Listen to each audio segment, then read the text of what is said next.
Hi, my name is Michael Millar. I'm with the Real Estate Communications Group. We're here with Howard Green from Meridian Design Build. And Howard, what I wanted to talk to you about, we heard one of the panelists say that adaptive reuse is something we're going to see a lot of in healthcare.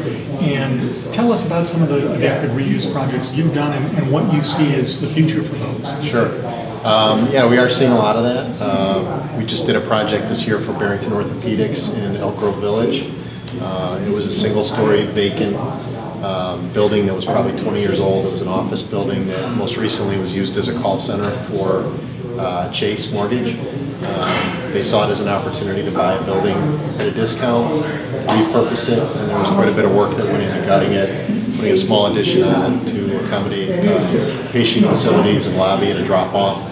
At the end of the day, it was a good fit because the parking was there, it was in the right location, and it came at the right price.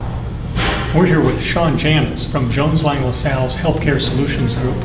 Shawn was also a panelist on our lead panel today at our healthcare conference. And Shawn, one of the things that you predicted or said would happen is you're going to see an uptick in the development of medical office buildings.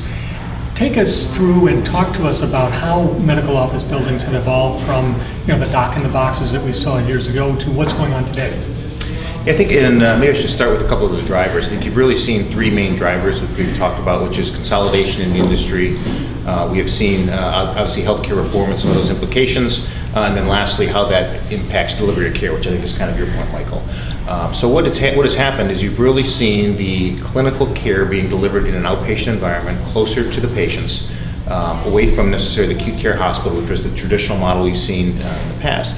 So you had kind of, as you referred to it, the dock in the box program, which was effectively a bunch of physician offices where they went, they saw their patients. If they had any procedures, they would take them to the hospital and perform them there. So what has happened now with the convergence of all those trends in the industry is the outpatient environment. We now have ambulatory care centers, as they're referred to. Medical office buildings is still the term that's used, but it's really not an appropriate term because it is delivering ambulatory clinical care in a different type of environment. So you're seeing much larger facilities.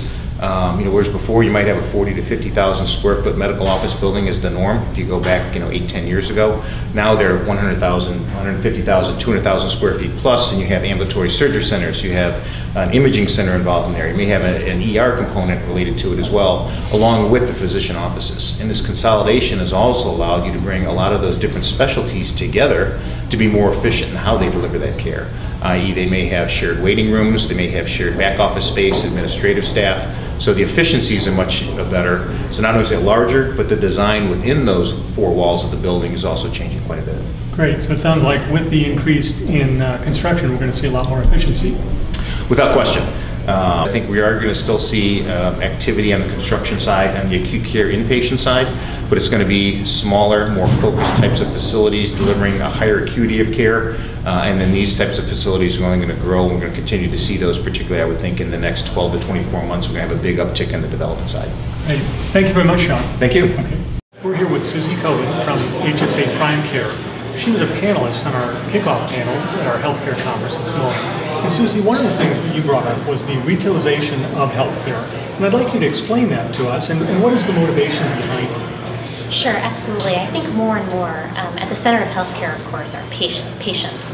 And more they are interested in convenience and low cost as well as high quality. I think in the Chicago market, with the alliance between Advocate and Minute Clinic, I don't think any of us would have predicted that about 20 years ago even, but patients love it. They can get in on the weekend, they can get their prescription filled right away, they don't have to make an extra stop. As well, what that does for Advocate is allows them to link up their EMR. So the patient record right in the Minute Clinic is shared with the physician office as well as to an Advocate facility. So it gives them a strategic market advantage. So it's the continued evolution of healthcare and bringing it to the customer base. Absolutely, absolutely. Great. I think we're going to see more and more of it. Thank you very much, Suzy. Yep. Okay.